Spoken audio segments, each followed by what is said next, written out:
This is a video with bits and pieces spliced together from my old account, and I thought I'd just discuss this cosplay.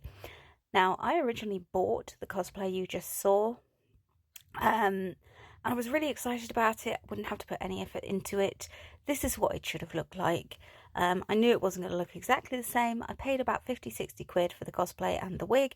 It was in the sale. It should have been about £100. Just a bit less, something like that. This is what I got. I mean, the overcoat wasn't too bad, but everything was horrific. The wig was just shiny plastic and gross. The belt had no structure, so it just crumpled up on my voluptuous body. And the underrobes were not underrobes, as they should be, at least not floor-length ones. They stopped just below the waist, and then it was like a really manky skirt.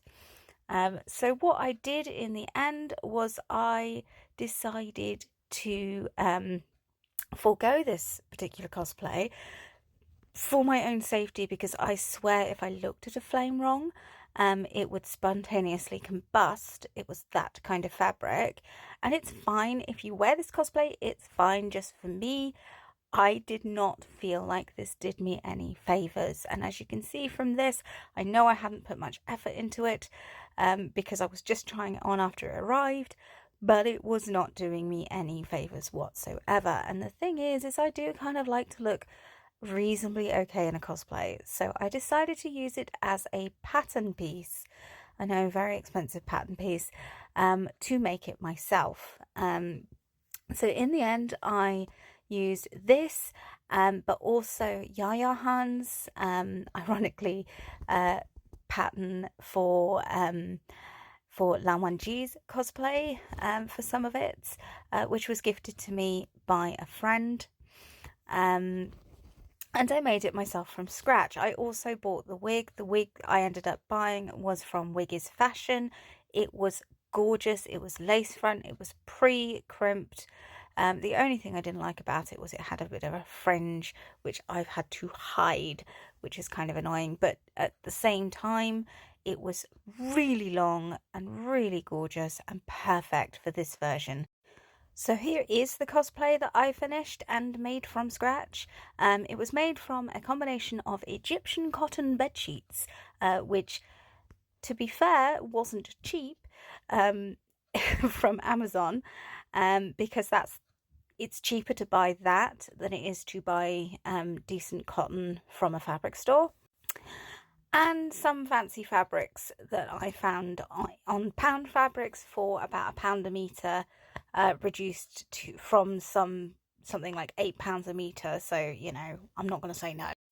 The detailing on the overcoat is basically organza that I had lying around, and I've appliqued it on. I've doubled it over to give that effect, and I'm really pleased that I tried this effect because someone told me not to, because it's really hard to work with, and then had a Benny when I went back and said I actually do a lot of applique and I know I can work with it. They decided to give me their full credentials, and I was like, that's great, but that still doesn't change the fact that I know how to applique, and I have worked with appliquing organza before. But that's a rant for another day. The outer coat is also fully lined with dress lining fabric, to give it that extra bit of comfort. And the belt, I've put a layer of EVA foam inside. This was for two things. One, to give it structure, but also two, it meant that because of the size, it actually disguises my tartars, so I don't have to wear a binder. I also made the boots, which were a bit of a faff. Since these pictures were taken, I have added some actual old slipper soles onto the bottom of it.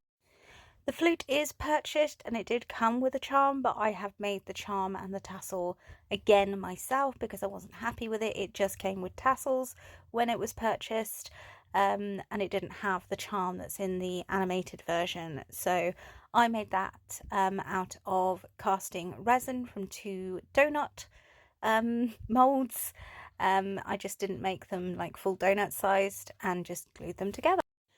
For those of you still listening, say hi! in the comments, so I know that you've listened for this long. But also let me know what you think of my build versus what I purchased. I have considered offering this as a commission, although I have noted that pound fabrics don't seem to have the fabric anymore, which is a shame, so I'd have to find another source for the fabric. It took me roughly 30 to 40 hours to make, so it wouldn't be nearly as cheap as the one that I purchased to actually commission for someone. And it probably cost me around, I'd probably say £100 for all of the fabric and so on. That's not including the wig. But yeah, let me know what you think of my crafting skills. See you soon. Bye.